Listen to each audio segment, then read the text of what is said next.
মুসলমান ভাইরা আমার, বিশ্ব নবী সরদারে দু আলম রমজানুল মুবারক মাসটিকে এত বেশি গুরুত্ব আরোপ করতেন, যে কারণে রমজান মাস আসার আগের 2 মাস তথা পবিত্র রজব মাসের যখন চাঁদ তিনি আকাশে দেখতে পেতেন, তখন থেকে তিনি রবের দরবারে একটি দোয়া করতেন, আল্লাহুম্মা বারিক লানা ফি রজব ওয়া শাবান ওয়া বাল্লিগনা রমাদান। হে আমার রব, রজব মাস তো চলে আসলো, আর একটি মাস রজব, তারপরে শাবান, এরপরে যে একটি মাস আসবে পবিত্র রমাদানুল মুবারক, এই রমাদানুল মুবারক পাওয়ার মতো সুযোগ আপনি করে দিয়ে। তাহলে রমজান মাস আসার 2 মাস আগে থেকেই বিশ্বনবী আল্লাহর দরবারে রমজান মাসের বরকত অর্জন করার দোয়া করতেন। এজন্য আমাদের দায়িত্ব হলো বিশ্বনবীর সেই সুন্নাহকে সামনে রেখে আল্লাহ রাব্বুল আলামিনের কাছে কায়েম বাকি দোয়া করা, আল্লাহ আমাদের হায়াতটাকেও বাড়িয়ে দাও, রমজানুল মুবারক মাসের বরকত এবং ফজিলত অর্জন করার তৌফিক দিয়ে দাও। সম্মানিত ভাইরা, এই রজব মাসের একটি রজনীতে আল্লাহ সুবহানাহু ওয়া তাআলা আমাদের বিশ্ব নবীকে এমন একটি মহান নিয়ামত দান করেছিলেন, যেই নিয়ামতকে আল্লাহ সুবহানাহু ওয়া তাআলা পৃথিবীর সৃষ্টি লগ্ন থেকে কোনো মাখলুককে তিনি এই নিয়ামত দান করেছিলেন, এবং আগামীতে কিয়ামত কায়েম হওয়া পর্যন্ত আল্লাহ সুবহানাহু ওয়া তাআলা এই মেরাজের মতো একটি মহান নিয়ামত কোনো মাখলুককে দান করবেন না। কেবলমাত্র শুধুমাত্র বিশ্বনবী সরদারে দু আলমকেই এই নিয়ামত দান করেছিলেন এই পবিত্র রজব মাসে। আল্লাহ সুবহানাহু ওয়া তাআলা পৃথিবীটাকে সৃষ্টি করেছেন এবং পৃথিবীতে মানব সৃষ্টি করেছেন তার ইবাদতের জন্য।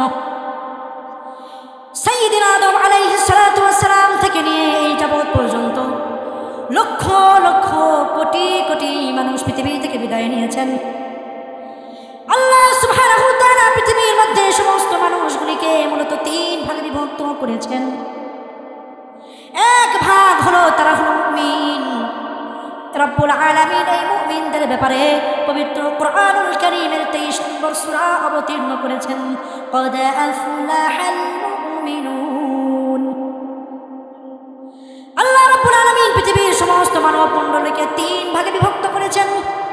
1 নম্বর প্রকার হলো সর্বশ্রেষ্ঠ প্রকার, তারা হলো মুমিন। এই মুমিনের বহুবচন হলো মুমিনুন। মুমিনুন নামে রব্বুল আলামিন একটি সূরা অবতীর্ণ করেছেন।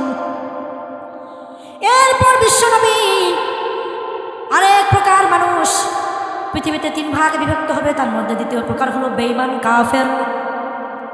আল্লাহ সুবহানাহু ওয়া তাআলা এই বেঈমান কাফেরদেরকে ইন্ডিকেট করে পবিত্র কোরআনুল কারীমের একটি সূরা অবতীর্ণ করেছেন, 109 নম্বর সূরা, সূরা কাফিরুন। এরপর আরেক প্রকার মানুষ আছে যারা প্রকৃতভাবে মুমিন নয়, কিন্তু মুসলমানদের সুবিধা আদায় করার জন্য তারা নিজেদেরকে মুসলিম হিসেবে পরিচয় দিয়ে থাকে। এরা হলো প্রকৃতপক্ষে মুমিন নয়, এরা তো হলো বর্ণচোরা মুনাফিক। আল্লাহ সুবহানাহু ওয়া তাআলা পবিত্র কোরআনুল কারীমের 63 নম্বর আয়াত অবতীর্ণ করেছেন এই মুনাফিকদের ব্যাপারে, ইযা জাআকাল মুনাফিকুন। আল্লাহ সুবহানাহু ওয়া তাআলা বলেন, হে আমার নবী রাহমাতাল লিল আলামিন, আপনার সঙ্গে কিছু মানুষ আসবে, তারা প্রকৃতপক্ষে মুমিন নয়, বরং মুসলমানদের থেকে সুবিধা আদায় করার জন্যই মূলত তারা মুমিনদের বেশ ধারণ করে আপনার কাছে আসবে এবং আপনাকে ধোঁকা দেওয়ার চেষ্টা করবে।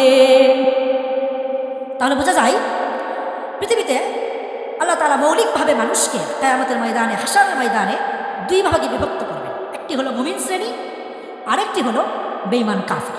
এই মুনাফিকরাও মূলত কাফের, কিন্তু বাহ্যিকভাবে পৃথিবীতে মানুষকে ধোঁকা দিতে পারে। মুসলমান ভাইরা আমার, কথা বলছিলাম বিশ্বনবী আল্লাহ সুবহানাহু ওয়া তাআলা হাসরের ময়দানে পৃথিবীর সমস্ত মানব মণ্ডলীকে 2 ভাগে বিভক্ত করবেন। এক শ্রেণী হলো তারা হলো মুমিন, যারা আল্লাহ রাব্বুল আলামিনকে না দেখে বিশ্বাস